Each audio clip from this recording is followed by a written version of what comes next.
Bismillahirrahmanirrahim. Assalamualaikum warahmatullahi wabarakatuh. Alhamdulillahirabbil alamin. Wassalatu wassalamu ala asyrafil anbiya wal mursalin sayyidina wa maulana Muhammadin wa ala alihi washabbihi ajmain. Perkenalkan, nama saya Rahmat Hidayat. Pada kali ini saya akan mempresentasikan tentang akhlak, etika dan moral untuk memenuhi tugas pendidikan agama Islam yang dibimbing oleh Ibu Hajar Nurma Wahidah.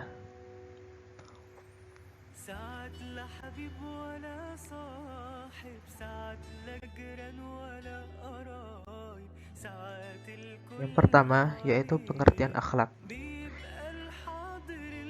Akhlak secara etimologis berasal dari bahasa Arab, merupakan bentuk jamak dari kata khuluq yang berarti budi pekerti, perangai, tingkah laku atau tabiat seseorang. Kemudian pengertian etika. Etika berasal dari bahasa Yunani yaitu ethos yang berarti adat kebiasaan. Etika merupakan bagian dari filsafat, yakni filsafat tentang nilai, kesusilaan baik dan buruknya seseorang. Selanjutnya yaitu pengertian moral. Moral berasal dari bahasa Latin mores yang merupakan bentuk jamak dari kata mos yang berarti adat kebiasaan. Moral adalah sebuah istilah yang digunakan untuk menentukan karakter, sifat, tujuan, pendapat, atau perbuatan yang secara layak dapat dikatakan benar, salah, baik, dan buruk.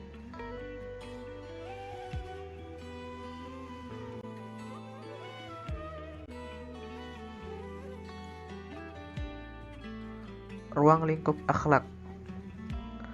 Yang pertama, akhlak menurut Al-Ghazali sering diidentikan dengan kata khulqun atau bentuk lahiriah dan khuluqun atau bentuk batiniah. Jika dikaitkan dengan seseorang yang berupa khulqun atau khulqunnya, maka artinya adalah bagus dari bentuk lahiriah dan rohaniah.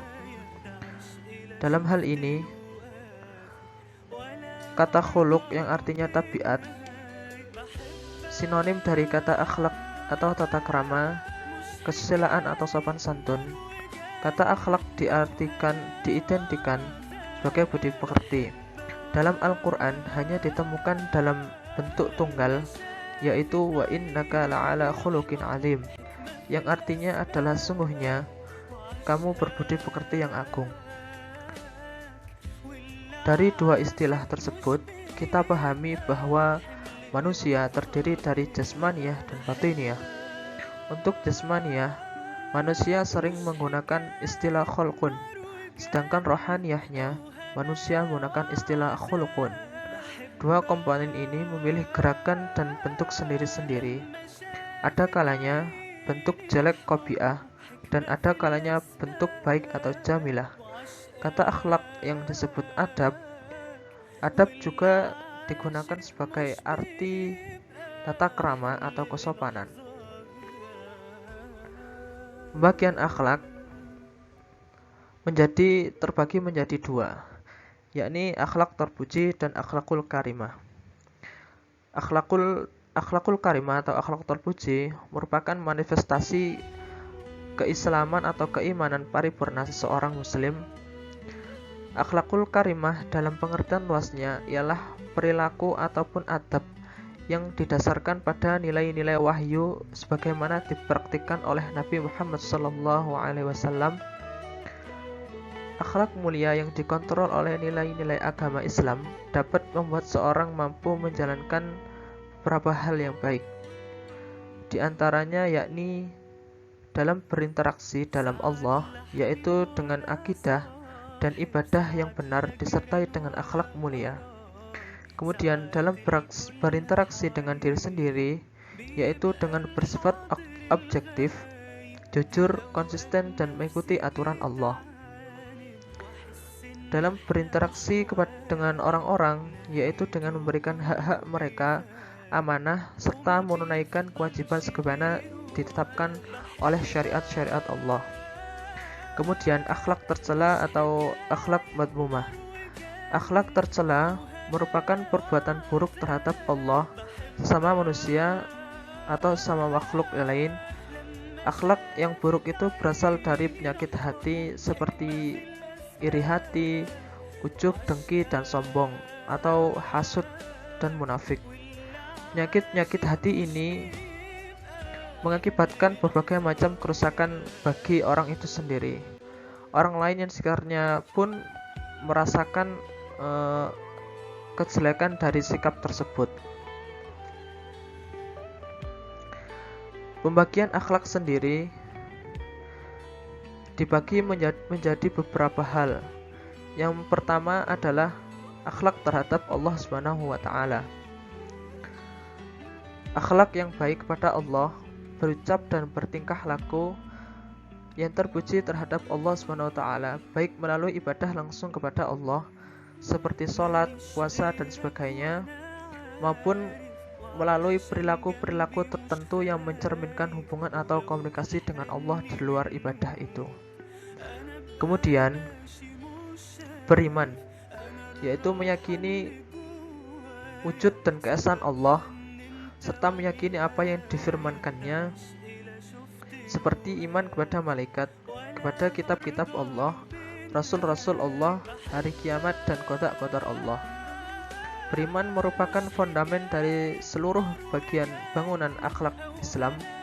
Jika iman telah tertanam di dada, maka ia akan memancarkan seluruh perilaku sehingga membentuk kepribadian yang menggambarkan akhlak Islam, yaitu akhlak yang mulia.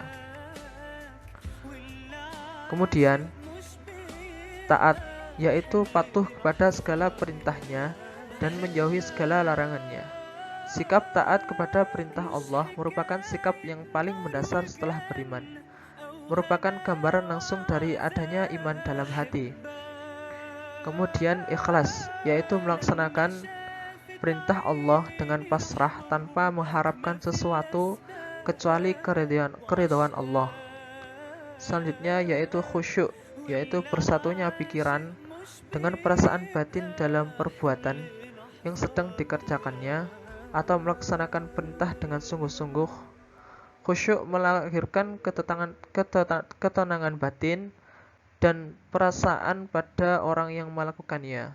Karena itu segala bentuk perintah yang dilakukan dengan khusyuk melahirkan kebahagiaan hidup.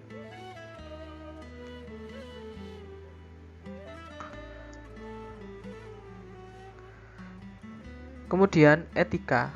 Dari segi etimologi, etika berasal dari bahasa Yunani, yaitu ethos,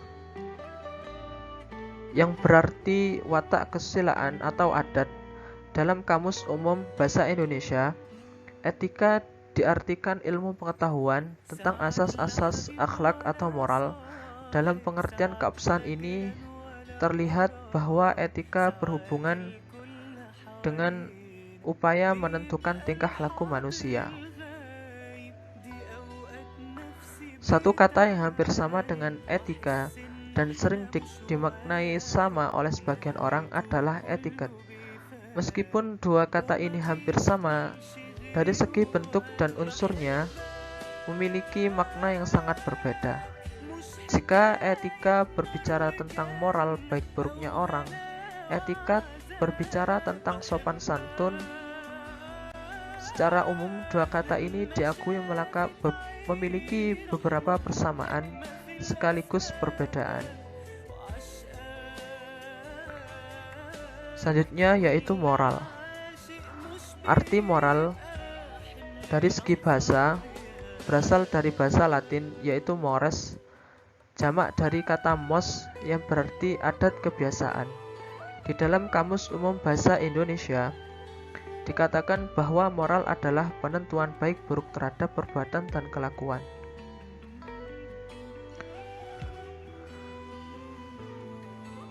Jadi, moral sendiri merupakan moralitas yang bernuansa banyak, yakni segala perbuatan atau kewajiban yang membuat orang tetap berani bersemangat dan bersedia mengorbankan isi hati atau keadaan sebagaimana terungkap dalam perbuatan secara umum. Makna moral ini memang hampir sama dengan etika, namun jika dicermati ternyata makna moral lebih tertuju pada ajaran-ajaran dan kondisi mental seseorang yang membuatnya untuk bersikap dan berperilaku baik ataupun buruk. Jadi makna moral lebih aplikatif jika dibandingkan dengan makna etika yang lebih normatif. Dalam pandangan umum, dua kata etika dan moral ini memang sulit dipisahkan.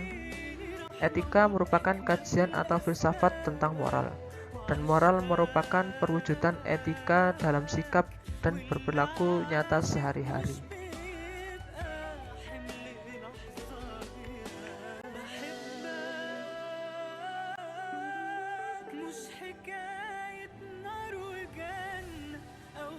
Metode peningkatan akhlak. Yang pertama adalah metode hiwar. Hiwar merupakan percakapan silih berganti antara dua pihak atau lebih mengenai sesuatu topik dengan sengaja diarahkan kepada satu tujuan yang dikehendaki. Dalam percakapan itu, bahan pembicaraan tidak dibatasi, namun digunakan berbagai konsep sains, filsafat, seni, atau yang lainnya. Kadang-kadang pembicaraan sampai pada satu kesimpulan, kadang-kadang tidak sampai pada kesimpulan karena salah satu pihak tidak puas terhadap pendapat pihak lain.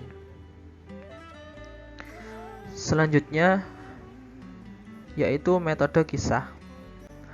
Metode kisah dalam pendidikan akhlak, metode ini mempunyai posisi yang sangat penting karena di antara pendekatan yang dapat dikembangkan adalah merenungkan kisah lampau tentang perilaku pribadi atau kelompok tertentu dalam suatu peradaban untuk diambil pelajaran atau ibrah.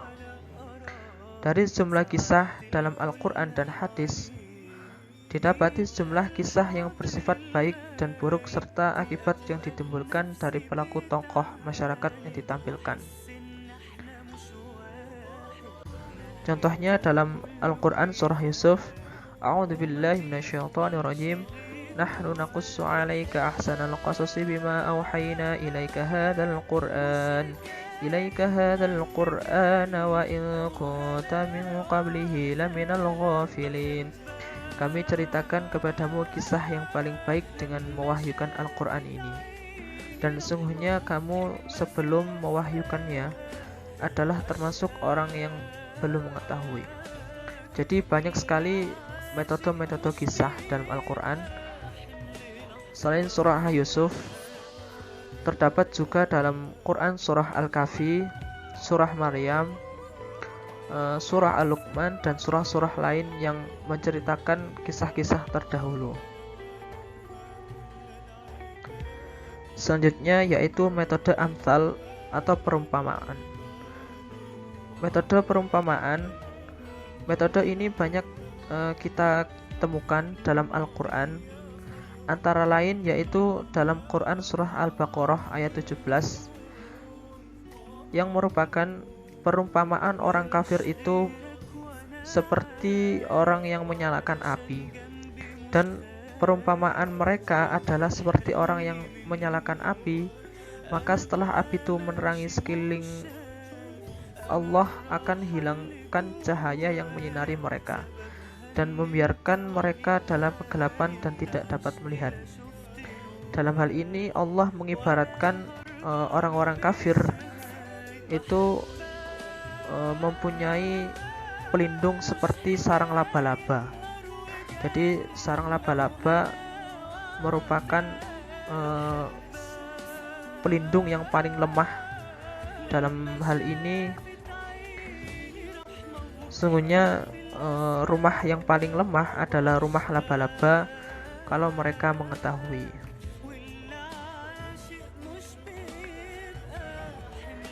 Kemudian metode teladan. Secara psikologis, anak memang senang meniru orang tua atau sekeliling mereka. Tidak saja yang baik, yang jelek pun ditirunya. Mendidik dengan contoh teladan adalah suatu metode pembelajaran yang dianggap besar pengaruhnya. Segala yang dicontohkan oleh Rasulullah SAW dalam kehidupannya merupakan cerminan kandungan dari Al-Quran secara utuh. Sebagaimana difirmankan dalam Al-Quran, A'udzubillahi minasyaitonirrajim. Laqad kana lakum fi Rasulillahi uswatun hasanah. Sesungguhnya telah ada pada diri Rasulullah SAW itu adalah suri tauladan yang baik.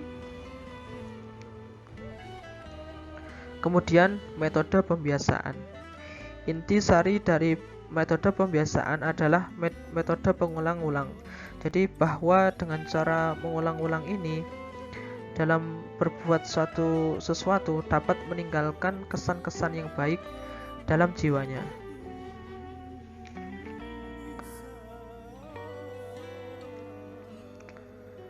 Selanjutnya yaitu metode ibroh atau mau'idoh. Ibroh ialah suatu kondisi psikis yang menyampaikan kepada manusia atau intisari dari sesuatu yang disaksikan atau yang dihadapi dengan menggunakan nalar yang menyebabkan hati mengakuinya.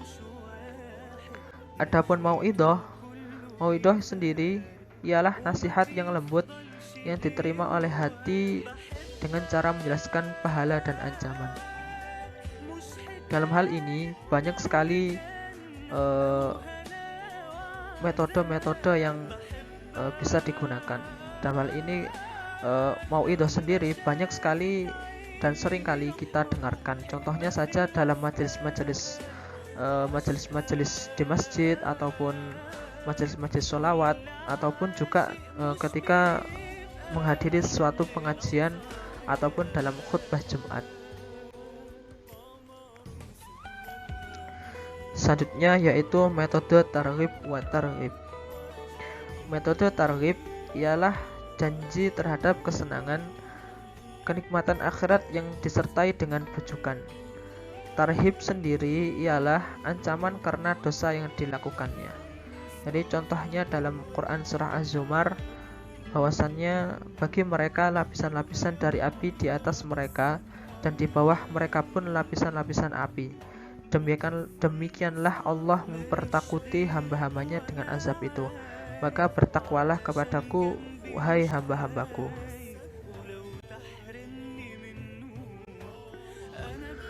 Perbedaan dan persamaan akhlak dan moral. Persamaan akhlak, etika, dan moral.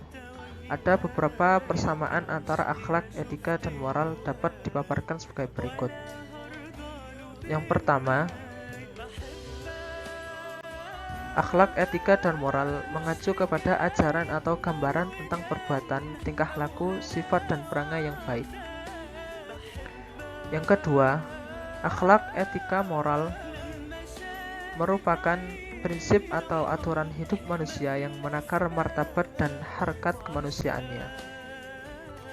Sebaliknya, semakin rendah kualitas akhlak, etika, dan moral seseorang atau sekelompok orang, maka semakin rendah pula kualitas kemanusiaannya. Yang ketiga, akhlak, etika, dan moral seseorang atau sekelompok orang yang tidak semata-mata merupakan faktor keturunan yang bersifat tetap, statis, dan konstan, tetapi potensi positif yang dimiliki setiap orang untuk pengembangannya dan aktualisasi potensi positif tersebut diperlukan pendidikan, pembiasaan, dan keteladanan serta dukungan lingkungan.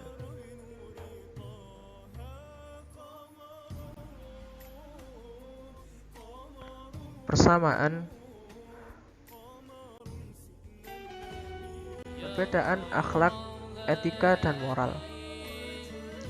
Dari seginya dibagi menjadi dua, yaitu berdasarkan tolak ukur dan berdasarkan sifat. Berdasarkan tolak ukur, Akhlak tolak ukurnya adalah Al-Quran dan Sunnah. Akhlak merupakan tingkah laku, perangai, atau tabiat yang baik buruk bagi perilaku seseorang. Namun yang menjadi tolak ukur dalam perilaku baik dan buruknya akhlak seseorang ialah dengan Al-Quran dan Al-Hadis. Seseorang yang berperilaku sesuai dengan Al-Quran dan Hadis, maka itulah akhlak yang berperilaku sesuai dengan Al-Quran, yang sempurna, yang tidak melanggar ajaran agama Allah. Di dalam kehidupan, akhlak tidak dapat dipisahkan, dan akhlak memiliki peran yang sangat penting dalam menjaga keharmonisan hubungan dengan Allah. Al-Quran sendiri diwahyukan kepada Nabi Muhammad SAW sebagai petunjuk bagi umat muslim. Manusia menjadikan Al-Quran sebagai pedoman yang untuk menjalani hidup di dunia agar selalu berjalan pada poros yang telah tentukan dengan tujuan mendapatkan kebaikan di surga. Yang kedua, yakni tolak ukur pikiran atau akal. Jadi tolak ukur pikiran atau akal, manusia bisa berpikir atau menggunakan akalnya bahwasannya mereka dapat membedakan antara akhlak yang baik ataupun buruk, mana yang salah dan mana yang benar. Yang ketiga, moral tolak ukurnya norma hidup yang ada di masyarakat berupa adat atau aturan tertentu. Jadi banyak sekali aturan-aturan dalam bermasyarakat, terutama pada masyarakat Jawa ataupun di luar Jawa. Banyak sekali suku-suku tertentu yang membuat norma ataupun aturan-aturan tertentu pada sebuah masyarakat. Contohnya pada masyarakat Jawa, masyarakat Bali ataupun masyarakat di luar Jawa, mereka masih menganut dan masih melestarikan budaya-budaya terdahulu dari nenek moyang mereka. Selanjutnya berdasarkan sifat. Etika bersifat teori. Kali ini teori bersifat egoisme memperkenalkan dua konsep yang berhubungan dengan egoisme, yaitu egoisme psikologis dan egoisme etis. Egoisme psikologis adalah suatu teori yang menjelaskan bahwa semua tindakan manusia dimotivasi oleh kepentingan berkutat diri. Egoisme etis adalah tindakan yang dilandasi oleh kepentingan diri sendiri, yang membedakan tindakan yang berkutat dari egoisme diri. Akhlak dan moral bersifat praktis. Dalam hal ini, akhlak dan moral bersifat praktis adalah bahwasannya keseharian kita sudah mencerminkan akhlak atau moral yang baik, karena dalam kesehariannya kita hidup dalam masyarakat yang mana mencerminkan atau melaksanakan sebuah norma ataupun akhlak yang baik. Jadi bisa kita contohkan bahwasannya dalam keluarga, ayah atau ibu kita seringkali mencontohkan kepada kita bagaimana akhlak yang baik dan akhlak yang buruk.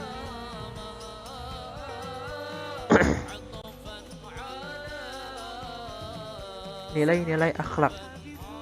Nilai akhlak merupakan sifat yang tertanam dalam jiwa manusia, sehingga dia akan muncul secara spontan bila mana diperlukan tanpa memerlukan pertimbangan dan pemikiran terlebih dahulu. Kemudian fungsi dari etika adalah mencari ukuran tentang penilaian tingkah laku perbuatan manusia yang baik atau buruk. Akan tetapi dalam prakteknya, etika banyak sekali mendapatkan kesukaran karena nilai baik dan buruknya manusia tidaklah sama. Kemudian, nilai moral adalah nilai yang terkait dengan tindakan baik dan buruk yang memandu kehidupan manusia secara umum. Selain itu, nilai moral sebagai nilai yang mendorong orang untuk bertindak dan sebagai sumber motivasi. Maka dari itu, moral cenderung mengatur dan membatasi tindakan dalam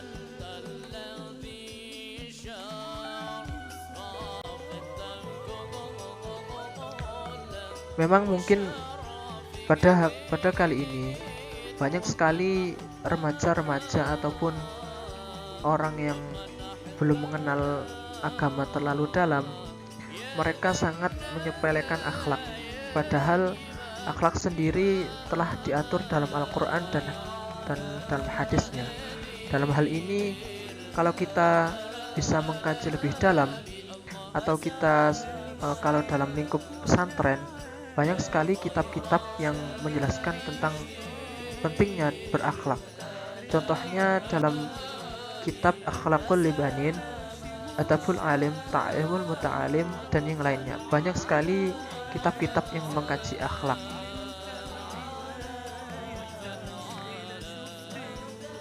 Alhamdulillah, kali ini saya telah menyelesaikan presentasi saya.